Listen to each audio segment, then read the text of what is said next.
trip anything out of the system, so we automatically know that we're good in that house. Where would my indicator be on here? Would that be this guy right here? Or would it here on the meter? Yeah, right here on the system. Okay, so that's just a straight through. I like that. Obviously, leads are rated, system's rated. Go to AC voltage. Hold that for you, that way. With that connected onto the stage 2, you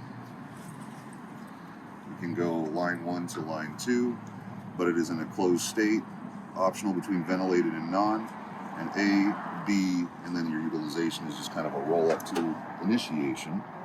That shows L1 has power, showing at 209, approximately the 208 in between L1 and L2. You can also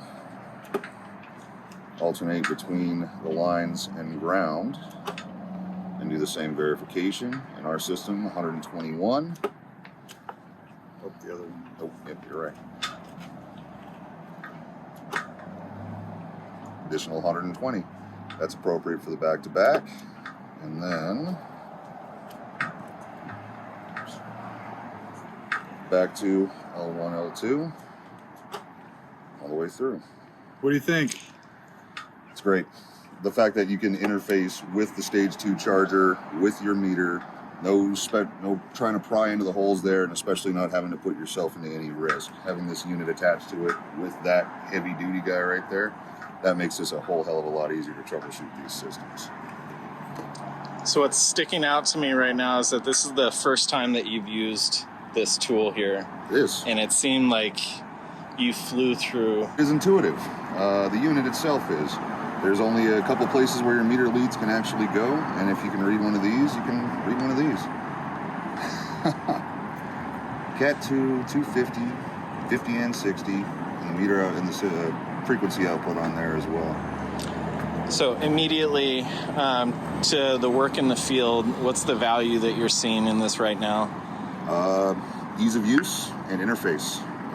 Being able to attach directly to a stage 2 handle and having something that will give you simple on, off, yes, no, optional commands on here with the readout makes it so much easier than the guess and check, hunting breakers, or interacting with the live end of that, or naturally the non-live end of that, trying to figure out what the heck's going on. If you didn't have this type of product, I could not initialize that stage 2 handle, and I wouldn't be able to troubleshoot it this way.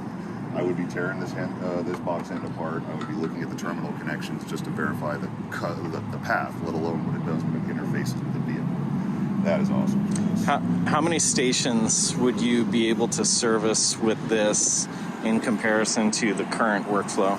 If this was my 6 to 2:30 everyday job and doing just recording and documentation on operations on these, I could be flying through stations, especially with this accessibility and this amount of speed on this tester.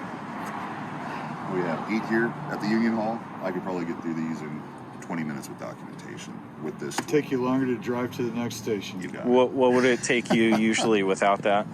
Without it, to service those 8 stations? for full servicing, it would involve a one line, finding the circuit, disconnecting it, pulling everything open, verifying it, re-energizing it with a tool partner, doing my meter readings, closing everything back up. I would be at that per station. 20 minutes per station. So you're talking about, what, 160 minutes there compared to 20? With 2 workers. To do this safely, naturally, you want somebody nearby the energy source to on and off just in case something does go wrong, or for safety purposes with the metering.